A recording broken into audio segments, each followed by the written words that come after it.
नमस्ते दोस्तों, कैसे हैं आप सब। उम्मीद करती हूँ कि आप सब मस्त होंगे और अपनी अपनी तैयारी में व्यस्त होंगे। मैं स्कूल लेक्चरर पॉलिटिकल साइंस से हूँ और दोस्तों हमारा चल रहा है राजस्थान का भूगोल।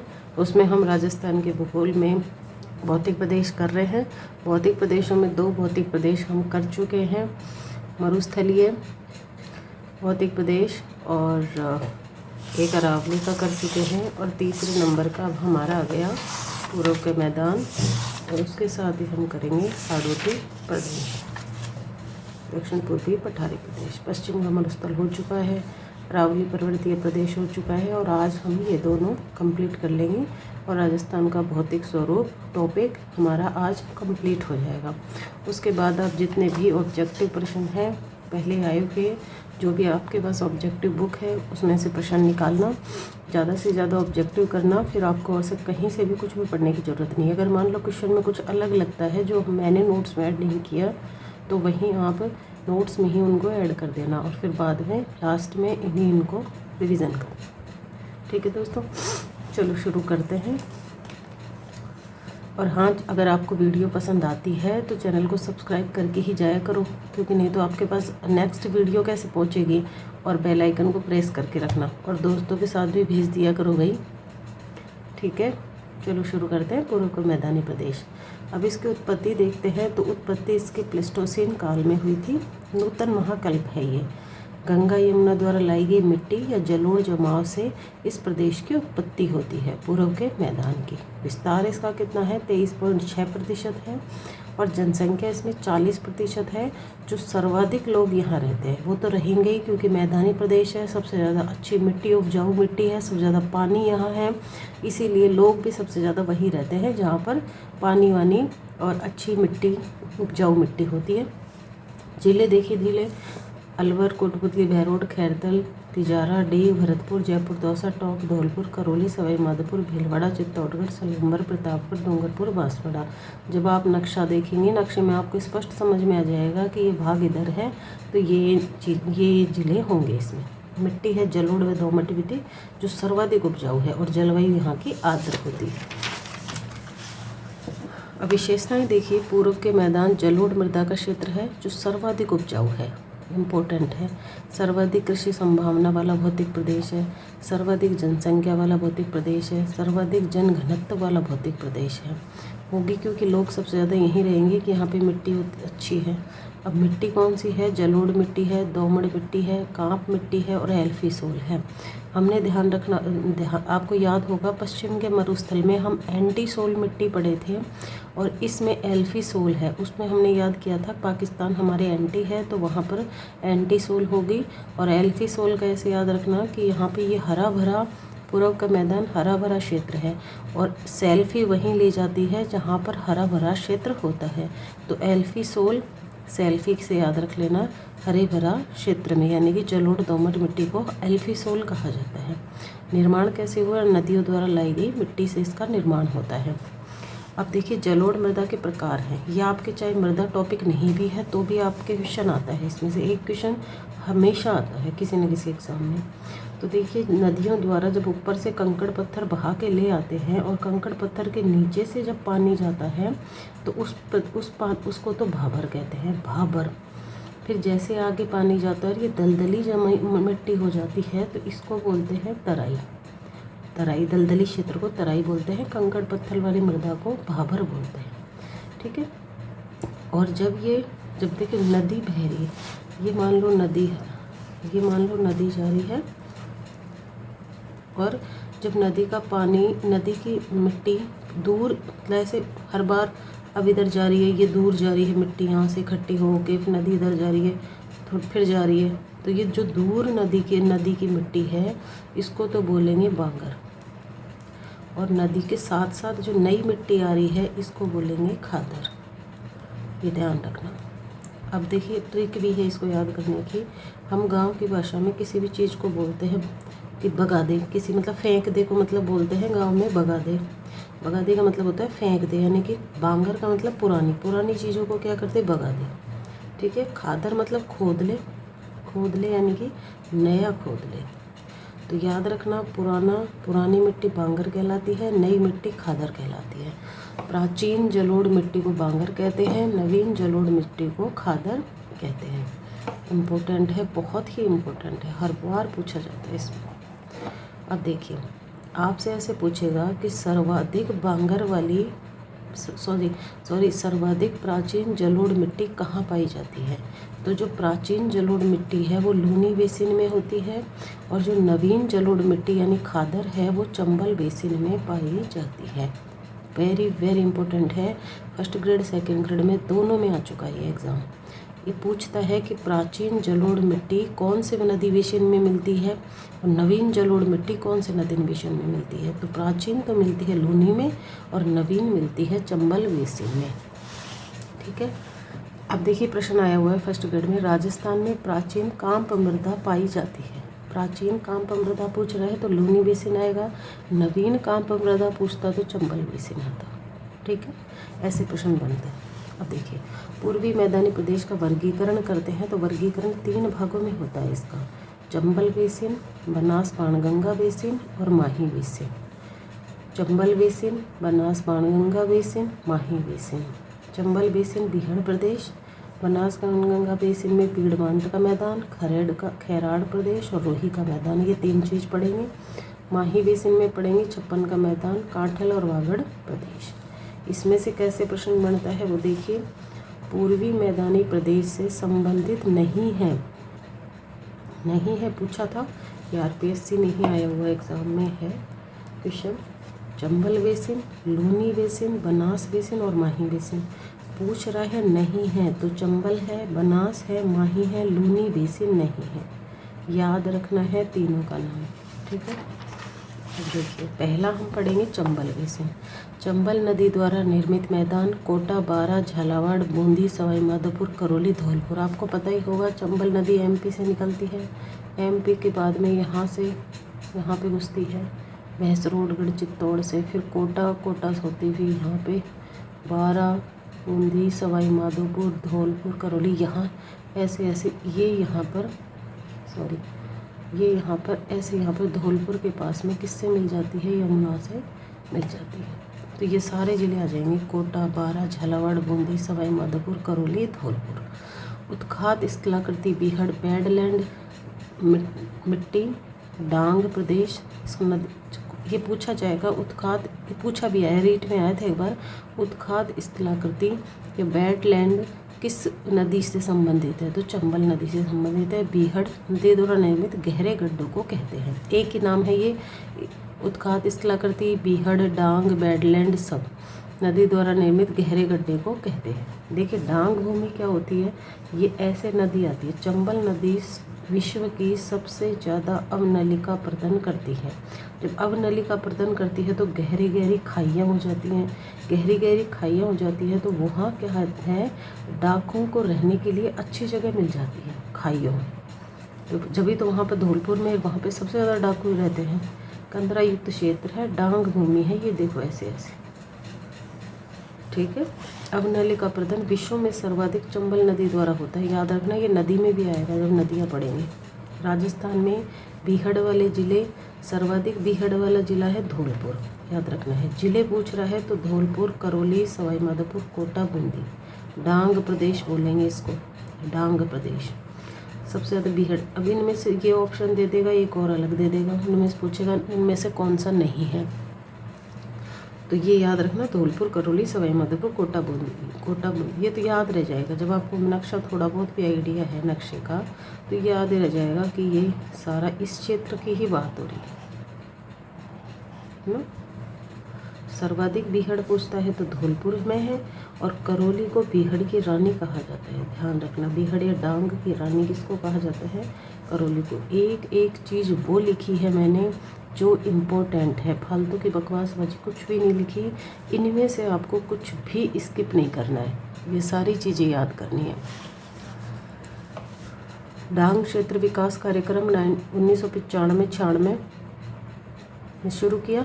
8 ज़िले आते हैं, 8 ज़िले बहुत सीधे याद करने हैं। 4 तो हाड़ौती के ही हो गए, है ना, कोटा, बूंदी, बारा, झालावाड़, और 4 हो गए पूरब के, धौलपुर, करौली, सवाई माधोपुर, भरतपुर। 8 हो गए। कोटा, बूंदी, बारा, झालावाड़, धौलपुर, सवाई माधोपुर, करौली, भरतपुर, चंबल बेसिन में। तो ये याद रखना है, इम्पोर्टेंट है, वेरी इंपॉर्टेंट है। ये 94 में शुरू हुआ, 8 जिले आते हैं चंबल बेसिन के, कोटा, बूंदी, बारा, झालावाड़, सवाई माधोपुर, करौली, धौलपुर, भरतपुर। आया हुआ भी है एक बार एग्जाम में। बनास बेसिन, ये तो हो गई चंबल बेसिन, ये है बनास बेसिन। बनास नदी द्वारा निर्मित मैदान को बनास बेसिन कहा जाता है। इसको 2 भागों में बांटते हैं। इसको हमने 3 भागों में बांटा है। पूर्व के मैदान को चंबल बेसिन, बनास बेसिन और माही बेसिन। चंबल बेसिन हो गया, अब बनास बेसिन। बनास बेसिन को 2 भागों में बांटते हैं, उत्तर का मैदान और दक्षिण का मैदान। उत्तर के मैदान को मालपुरा करौली का मैदान भी कहा जाता है। पूछेगा आपसे प्रश्न, ऐसे पूछा आता है, मालपुरा करौली का मैदान किससे संबंधित है? तो बनास बेसिन से है। और बनास बेसिन नहीं आता है तो आएगा पूर्व के मैदान से संबंधित है। दक्षिण का मैदान, दक्षिण का मैदान को बोला जाता है मेवाड़ का मैदान। अब देखिए, ये हमारी आ रही है चंबल नदी, ठीक है ना, ये जा रही है यहाँ से ऐसे।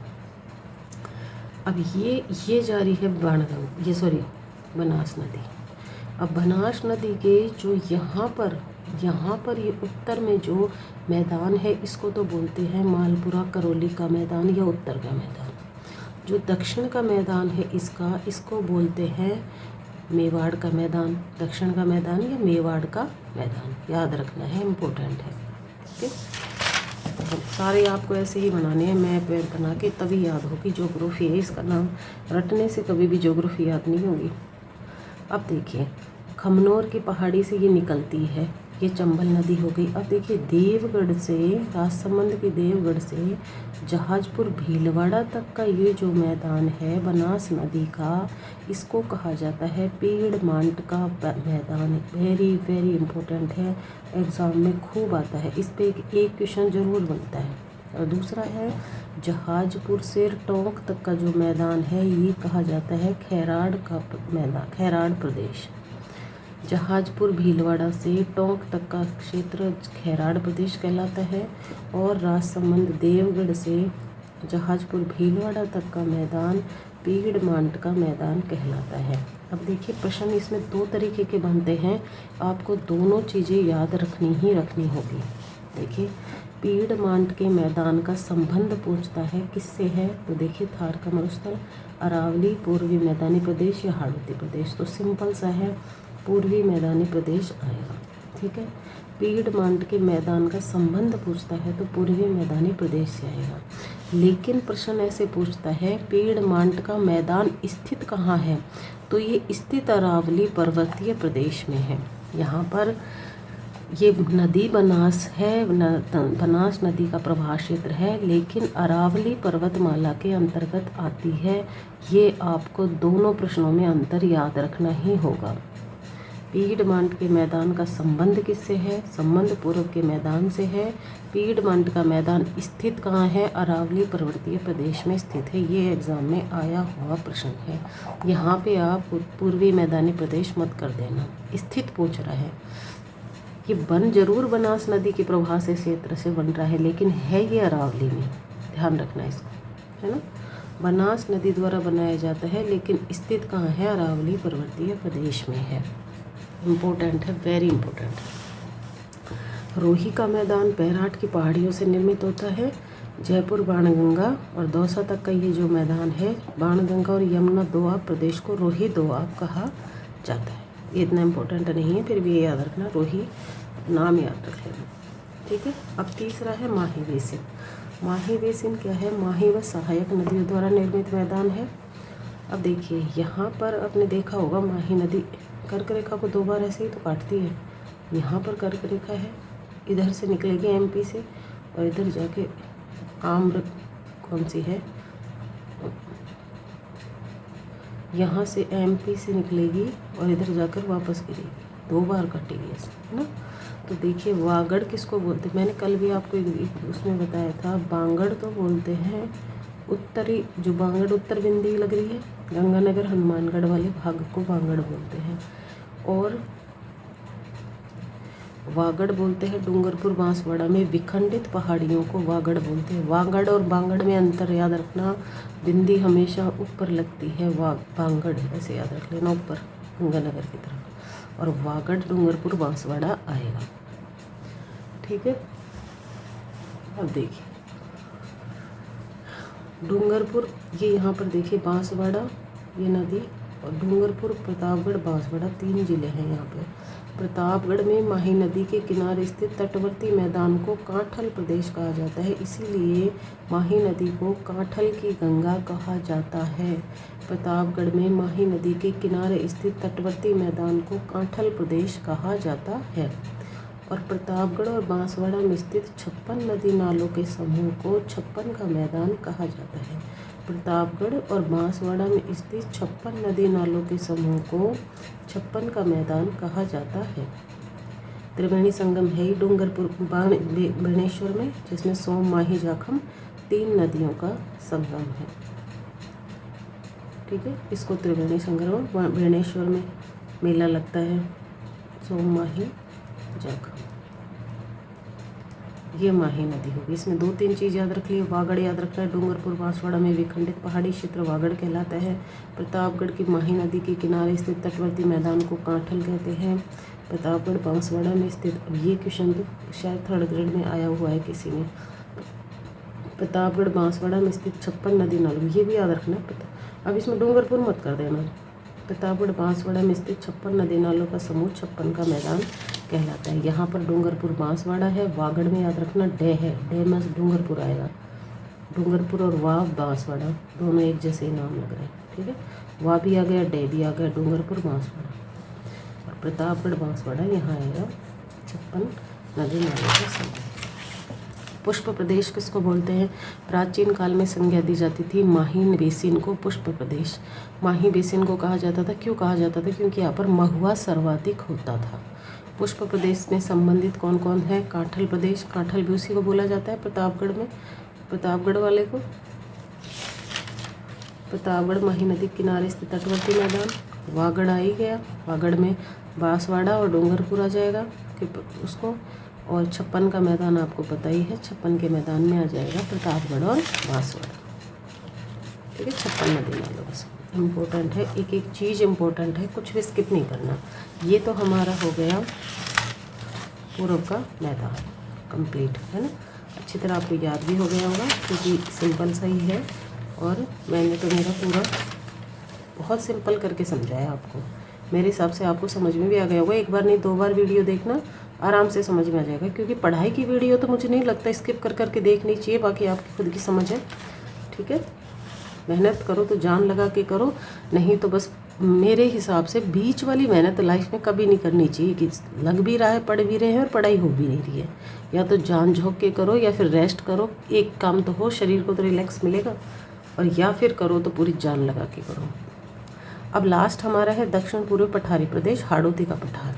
इसको मध्यजीवी महाकल्प गोंडवाना लैंड का भाग है। ये ज्वालामुखी क्रिया के द्वारा इसका उत्पत्ति हुई है। विस्तार पहुंचता है तो विस्तार इसका दक्षिण से उत्तर की तरफ है, दक्षिण से उत्तर जा रहा है हाड़ौती का पठार। आपने देखा ही है, अभी बताएंगे उसमें। देखो मालवा का पठार है, ये रहा मालवा का पठार। मालवा का पठार दक्षिण में, दक्षिण से कहाँ फैल रहा है? ये उत्तर की ओर फैल रहा है, इसीलिए इसका विस्तार क्या है? दक्षिण से उत्तर की ओर है। क्षेत्रफल पूछता है तो 6.49% या 7 बोल दो। जनसंख्या 11% है। मुख्य विस्तार हाड़ौती क्षेत्र में है। भारत में जो प्रायद्वीपीय पठारी प्रदेश है, मालवा का पठार है, उसी का ही उत्तर का भाग, उत्तर पश्चिम का भाग हाड़ौती का पठार कहलाता है। ये याद रखना है। पूछेगा भारत में कौन से पठार का हिस्सा हाड़ौती का पठार है, तो मालवा के पठार का ही हिस्सा हाड़ौती के पठार है।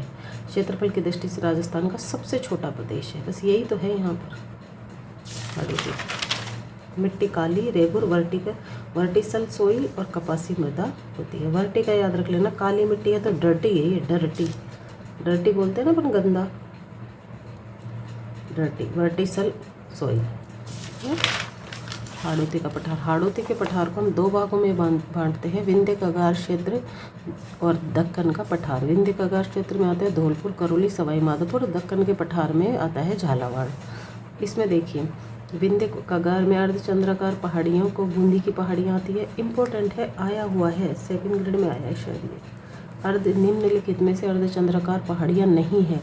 तो ये याद रखना, बूंदी की पहाड़ियाँ हैं, मुकंदरा की पहाड़ियाँ हैं, कुंडला की पहाड़ियाँ हैं, रामगढ़ की पहाड़ी। उसमें रामगढ़ था ऑप्शन कि रामगढ़ कौन सा है। 3 और पहाड़ी थी, एक रामगढ़ था। बूंदी की, मुकंदरा की, कुंडला की, रामगढ़ की पहाड़ियाँ अर्धचंद्राकार पहाड़ियाँ हैं। नदी निर्मित मैदान है। नदी निर्मित, पूरा का पूरा नदी निर्मित है। देखिए चंबल नदी आ रही है, यहाँ से यहाँ जा रही है। चंबल में काली सिंध जुड़ रही है और पार्वती जुड़ रही है। काली सिंध के अंदर आहू जुड़ रही है और परवन नदी काली सिंध में जुड़ रही है। तो ये पूरा का पूरा जो समूह है ये नदी निर्मित मैदान है। शहबाद उच्च भूमि क्षेत्र, शहबाद पूर्वी इम्पोर्टेंट है, ये आया हुआ है रेट में। पूर्वी बारा में है। पूर्वी बारा की उच्च भूमि जो क्षेत्र है उसको शाहबाद उच्च भूमि क्षेत्र कहा जाता है। ये ऐसे पूछेगा विंध्य कगार का कौन सा संबंधित है नहीं है, ऐसे पूछेगा। तो शाहबाद उच्च भूमि क्षेत्र पूर्वी बारा का उच्च भूमि क्षेत्र है। दक्कन का पठार, ये तो हो गया विंध्य कगार। अब दक्कन का पठार, दक्कन के पठार में बहुत इम्पोर्टेंट है, बहुत ही इम्पोर्टेंट है डंग गंगाधर प्रदेश। पूछेगा डंग गंगाधर प्रदेश किसका हिस्सा है? दक्कन के पठार का हिस्सा है। दक्षिण पश्चिम झालावाड़ में का जो उच्च भूमि क्षेत्र है 350 मीटर उच्च भूमि क्षेत्र को क्या कहा जाता है? डंग गंगाधर प्रदेश कहा जाता है। अब देखिए दक्षिण पश्चिम तो आ गया इसमें डंग गंगाधर में, बाकी का जो झालावाड़ है इधर वाला, दक्षिण पश्चिम वाला तो इधर आ गया, बाकी का जो इधर वाला है पूर्व वाला वो शेष झालावाड़ का पठार कहा जाता है ना। अब देखिए इस टॉपिक का सबसे इम्पोर्टेंट भाग यहाँ है, इम्पोर्टेंट फैक्ट है महान सीमा भ्रंश, ग्रेट बाउंड्री फॉल्ट। इसमें देखिए ये हमारी अरावली है, पढ़े ही हैं हम अरावली। इसमें देखिए यहाँ ये विंध्याचल पर्वत है, ये विंध्याचल पर्वत है। अब दोनों के इनके मध्य में दोनों को जोड़ने वाली एक बाउंड्री है, इनमें मध्य में जो आती है ये है सवाई माधोपुर और बूंदी। वैसे अगर बूंदी ऑप्शन नहीं आता तो सवाई माधोपुर। इसको बोलते हैं संक्रांति क्षेत्र। संक्रांति क्षेत्र मतलब दोनों को जोड़ रहा है, सवाई माधोपुर और बूंदी। संक्रांति क्षेत्र में कौन आता है? सवाई माधोपुर और बूंदी। या ऑप्शन ऐसे आएगा प्रश्न, महान सीमा भ्रंश के अंतर्गत कौन सा भाग आता है? तो ये हाड़ौती के पठार में है महान सीमा भ्रंश, और इसमें बूंदी और सवाई माधोपुर जिले आते हैं। अरावली प्लस विंध्याचल पर्वतमाला का मिलन स्थल अरावली व विंध्याचल पर्वतमाला का मिलन स्थल होने के कारण इसको महान सीमा भ्रंश कहते हैं। वेरी वेरी इम्पोर्टेंट है। कौन से 2 जिले आएंगे? बूंदी और सवाई माधोपुर महान सीमा भ्रंश में। कि अरावली है, ये विंध्याचल है, दोनों का मिलन यहाँ हो रहा है। अरावली और विंध्याचल समकोण पर कहाँ काटते हैं, ऐसे भी प्रश्न आ सकता है। सवाई माधोपुर के आया हुआ प्रश्न है, ठीक है। ऐसे मैप बना लेना, उसमें सारी चीज़ें लिख लेना, आपको सरसरी निगाह से ये रिवीजन में बहुत आसान रहेगा। पश्चिम का मरुस्थल में क्षेत्रफल 62%, जनसंख्या 40%। यहाँ पर अरावली में क्षेत्रफल 23%, जनसंख्या अरावली में क्षेत्रफल 9%, जनसंख्या 10%। और यहाँ पे पूर्व के मैदान में क्षेत्रफल 23%, जनसंख्या 40%। और हाड़ौती के पठार में क्षेत्रफल 7% और जनसंख्या 11%। ये हमारा हो गए भौतिक प्रदेश कंप्लीट। आप इनको 2 बार 3 बार जितनी बार देखनी है वीडियो को देखो, अपने नोट्स बना लो, फिर क्वेश्चन आंसर करो। क्वेश्चन आंसर में कुछ भी आपको अलग लगता है उसको नोट्स में ऐड ऑन करो, और फिर बाद में अपने नोट्स ही नोट्स पढ़ो। और कुछ समझ में नहीं आया तो वापस देख लो वीडियो को, ठीक है। और कल से एक नए टॉपिक की शुरुआत करते हैं, और पढ़ते रहिए, मस्त रहिए, व्यस्त रहिए और स्ट्रेस फ्री रहिए, तैयारी करते रहिए। इसका कोई ऑप्शन नहीं है। देखो मेहनत तो करनी पड़ेगी, मेहनत करेगा वही सफलता पाएगा, सीधी सी बात है। तो मैंने मेरी पूरी जान लगा रखी है इसमें, मेरे को बिल्कुल भी समय नहीं मिलता, फिर भी समय का इतना अभाव है कि आप पूछो मत। उसमें भी आपके लिए बहुत मेहनत हो रही है, तो आप भी अपना 100% दीजिए। और चैनल को सब्सक्राइब नहीं किया है तो सब्सक्राइब कर लीजिए, और क्वेश्चन आंसर ज़रूर निकालना। ऑब्जेक्टिव निकालोगे कॉन्फिडेंस तभी आएगा, ठीक है। और अगले टॉपिक पढ़ते हैं, और मेरे को बताना वीडियो कमेंट बॉक्स में कि आपको समझ में आ रहा है नहीं आ रहा। तो पढ़ते रहिए, मस्त रहिए, व्यस्त रहिए। Thank you very much, thank you.